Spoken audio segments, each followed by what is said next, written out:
Lucky और अब्बास के बीच में जोरदार बहस शुरू हो चुकी थी। वो उसे वहां से भगाने की कोशिश में लगा था, लेकिन लकी भी इतनी जल्दी शहनाज को छोड़कर जाने वाला नहीं था।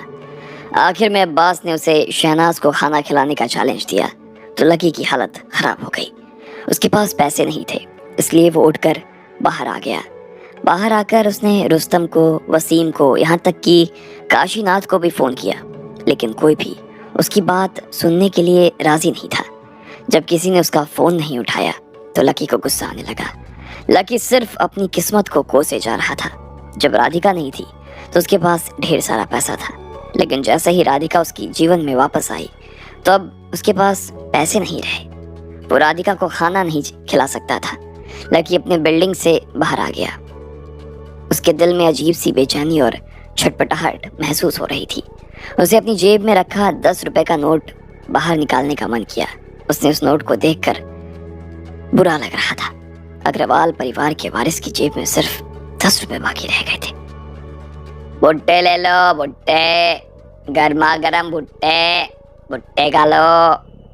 तभी लकी को किसी की आवाज आई। वो आवाज किसी औरत की थी। होटल के पास वाले चौराहे पर से वो आवाज आ रही थी। उसने देखा कि वहां पर पाल बांधकर एक लड़की सिगड़ी पर भुट्टे सेक रही थी। उसके आसपास कुछ एक लोग खड़े थे। हल्की बारिश की वजह से वो भीग गई थी। लकी के दिमाग में उसे देखकर किसी का नहीं बल्कि राधिका की माँ का ही ख्याल आया। जब यशोदा जी दिल्ली आई तो लकी ने उन्हें विश्राम गेस्ट हाउस में कमरा दिलवाने में उनकी मदद की थी। तब उन्होंने लकी को राधिका से जुड़ा एक किस्सा सुनाया था। वो किस्सा राधिका के बचपन का था। यशोदा ने बताया था कि जब राधिका छोटी थी तो यशोदा को खेत पर काम करने के लिए जाना होता था और ऐसे में वो राधिका को अकेले घर पर छोड़ जाती थी। तब राधिका भी छोटी ही थी और उसने जितनी समझ नहीं थी। उसने बाकी बच्चों से सुना था कि उनके माँ बाप उन्हें कचौरी, समोसे और महंगी मिठाई खिलाने के लिए बाहर ले जाया करते थे। वो बताते थे कि गांव में जो मिठाई मिलती थी वो बहुत ही टेस्टी होती थी, लेकिन राधिका कभी उस मिठाई का स्वाद नहीं चख पाई। एक दिन जब वो वापस अपने घर आई तो उसने यशोदा से जिद करते हुए कहा कि उसे भी बाकी बच्चों की तरह मिठाई खानी है। उसने यशोदा से जिद की कि वो अभी की अभी उसे मिठाई खिलाए। बेटा, मेरी बात तो समझ, मैं तेरे लिए अभी मिठाई नहीं खरीद सकती हूँ। उसमें और हमें बहुत फर्क है बेटा। यशोदा ने राधिका को समझाने की कोशिश तो बहुत की थी, लेकिन वो समझने को राजी नहीं थी। फिर आखिर में जब वो नहीं मानी तो जैसा हो सका उसके लिए एक पीस गुलाब जामुन यशोदा लेकर आ गई थी।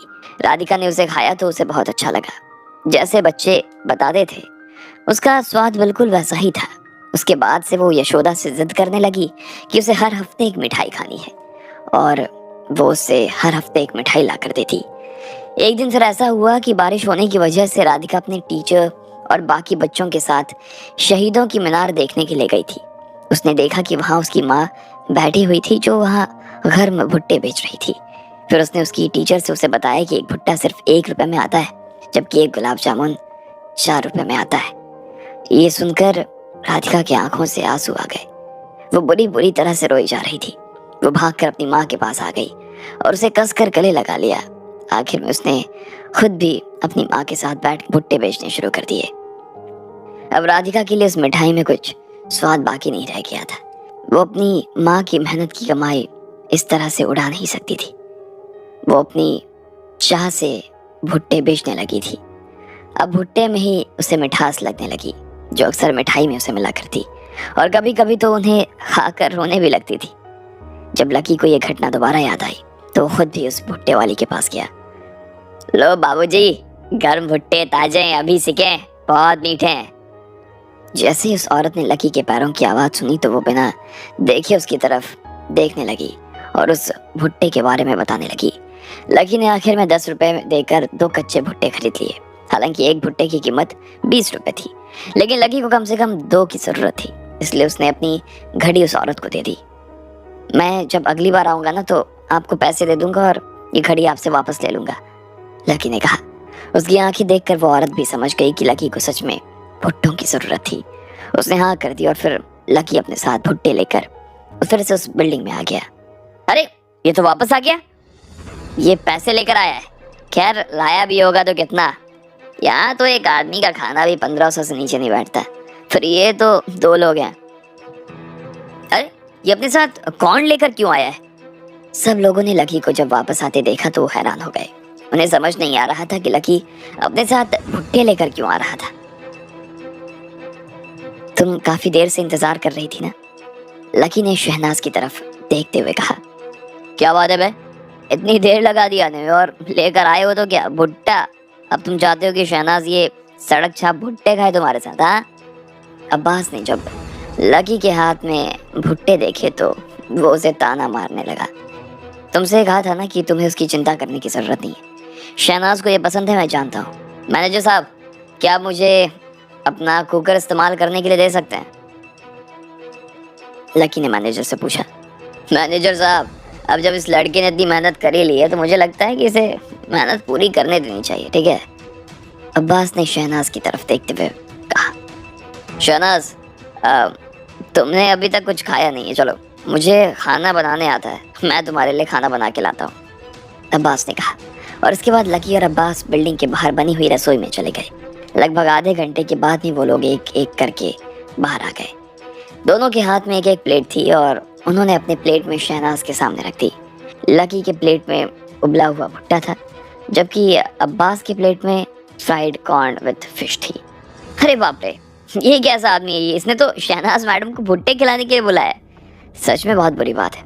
मैंने तो कभी सोचा नहीं कि अब्बास, जो कि इतना स्मार्ट है, उसे खाना बनाना भी आता है यार।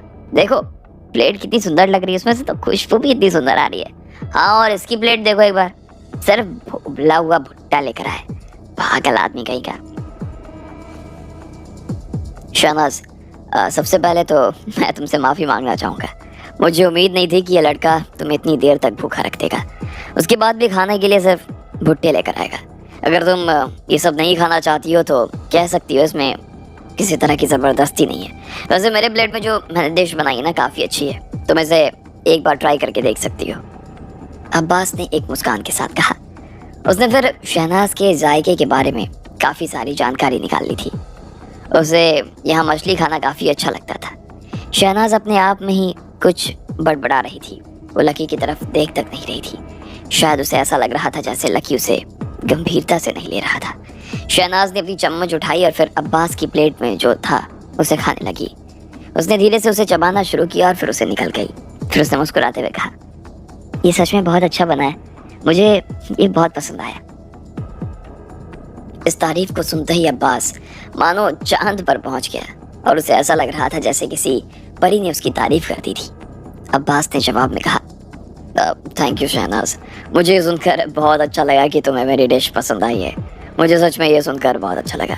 वैसे अगर तुम चाहो तो इसे पूरा ख़त्म कर सकती हो, तुम्हें ये उबले हुए कॉर्न खाने की ना ज़रूरत नहीं है, अब्बास ने कहा और लकी की तरफ देखने लगा। इधर बाकी लोग जो शहनाज को देख रहे थे वो यही कह रहे थे कि शहनाज सच में काफ़ी अच्छी लड़की थी और उसे अब्बास को ही अपना जीवन साथी चुन लेना चाहिए। लेकिन शहनाज को लगा कि उसे लकी को भी एक मौका देना चाहिए था। आखिर भुट्टे लेकर तो वो आया ही था। भले ही उसे ये भुट्टा खाने का ज़रा मन नहीं कर रहा था, लेकिन फिर भी उसने बेमन एक चम्मच दाना उठा लिया। उसने उन्हें चबाया तो सच में काफ़ी मीठे और मुलायम थे वो। शहनाज, अगर तुम्हें पसंद नहीं आया तो छोड़ दो या डस्टबिन में मंगवा दो, मैं डाल देता हूँ। वैसे भी पता नहीं कहाँ से लेकर आया होगा और उसने ठीक से उसे वॉश भी किया या नहीं, हो सकता है इसमें पेस्टिसाइड्स हो यार, अब्बास ने शहनाज को चेताते हुए कहा। लेकिन शहनाज उसकी बातें नहीं सुन रही थी। उसने फिर एक और चम्मच भरी और फिर एक और चम्मच और फिर उसने पानी पिया और ना जाने उसकी आंखों से आंसू आने लगे। लोग इस दृश्य को देख रहे थे और फिर वो एक दूसरे की आंखों में देख रहे थे। उन्हें समझ नहीं आ रहा था कि शहनाज को क्या हो गया। शहनाज, क्या हुआ, तुम ठीक तो हो? अब्बास ने प्यार से पूछा। उसे समझ नहीं आ रहा था कि सिर्फ भुट्टे खाने की वजह से उसे रोना कैसे आ सकता था।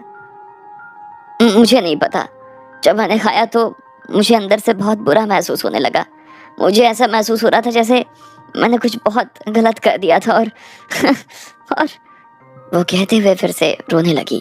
शहनाज ने उसे नीचे रखा और अपने हाथों से आंसू पोंछने लगी। शहनाज जी, आपको इन दोनों में से ज्यादा कौन सी डिश पसंद आई? अचानक से एक देखने वाले ने पूछा। क्या ये पूछना जरूरी है? तुम भुट्टे का कंपैरिजन अब्बास के डिश के साथ कर रहे हो। अब्बास भाई जीत गए हैं। वो वैसे भी इसके भुट्टे खाने के बाद तो शहनाज मैडम की आंसुओं से आंसू आ गए। मेरा बस चले तो मैं तो इस आदमी को यहाँ से बाहर फेंका दूं। हट। मुझे इतने में शहनाज की आवाज आई और उसकी आवाज सुनते ही सब लोग शांत हो गए। कोई कुछ नहीं बोल रहा था। अब्बास ने अपने हाथ ऊपर उठाकर सबको शांत करवा दिया। लकी का ध्यान सिर्फ शहनाज की होठों पर था। शहनाज ने लकी की तरफ देखा और कहा, मुझे ये बॉइल्ड कॉर्न ज्यादा पसंद आया है। क्या आप सच कह रही हैं? आपको ये बॉइल्ड कॉर्न ज्यादा पसंद आया? मेरी बनाई डिश आपको अच्छी नहीं लगी? अब्बास ने जैसे ही शहनाज की बात सुनी तो उसे तो विश्वास ही नहीं हुआ, जिसकी उसने कल्पना तक नहीं की थी। उसे ये समझ नहीं आ रहा था कि लकी का भुट्टा उसकी डिश के आगे टिक भी नहीं सकता था, तो फिर जीत कैसे गया? बाकी लोग भी शहनाज का ऐसा जवाब सुनकर चौंक गए और वो इसी बारे में बात कर रहे थे कि आखिर ये सब क्या हो रहा था। राधिका, अब जरा एक बार के लिए याद करने की कोशिश करो। तुम्हारी माँ ने मुझे बताया था कि तुम्हें भुट्टे बहुत पसंद है और इसी वजह से एक बार तुम खूब रोई भी थी। अब क्या तुम इस बात पर विश्वास नहीं करोगी? तुम और कोई नहीं बल्कि राधिका हो। जैसे ही लकी ने उसके मुंह से सुना कि उसे भुट्टे बहुत पसंद आए थे तो अब उसे ये भी विश्वास होने लगा कि वो राधिका ही थी। इधर शहनाज उसकी बात सुनकर एक पल के लिए बुत बनकर बैठ गई। फिर अचानक से वो अपनी जगह खड़ी हुई और धीरे से लकी की तरफ बढ़ने लगी। बाकी सब लोग उसे लकी की तरफ जाता देख रहे थे और वो चौंक गए थे। इधर शहनाज की मुट्ठी बंद नजर आ रही थी।